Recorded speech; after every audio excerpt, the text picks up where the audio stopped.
Hey guys, what is up? Jake here, hopping on to make a short video for you guys. I just want to show you a cool trick that you can do with your iPhone. So without further ado, let's get started here. So what you can do on your iPhone, say that you're typing something and you messed up on a word.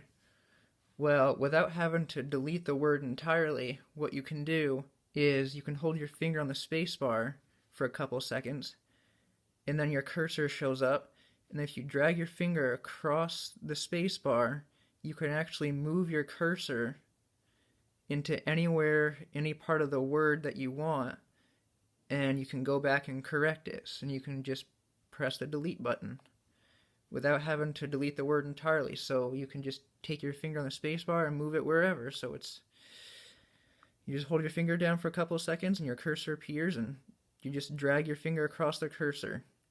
Pretty neat trick. Something that you can do. I'm pretty sure this works on just about any iPhone. iPhone 7, 6, iPhone 8. This is my iPhone 10 actually, iPhone X I'm using. But just a pretty neat trick I thought I'd show you guys. I thought it was pretty cool. You can go back and correct your mistakes without having to delete the word entirely.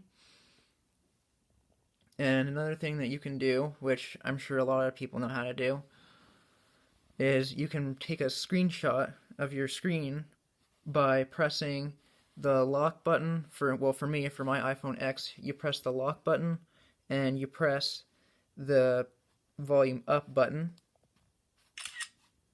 and it takes a screen capture, takes a screenshot of your screen. But that's just for iPhone X. Now, if you want to take a screenshot on like an iPhone SE or like an iPhone 5 or 6, you'd have to press the home button and the lock button. But on my iPhone X, since I don't have a home button, you have to press the lock button and the volume up button at the same time. So I hope you guys like this video. I thought it was a pretty neat trick that I thought I'd share with you guys.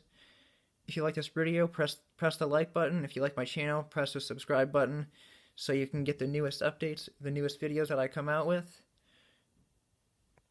And thank you for watching, thank you for your time, and have a good one.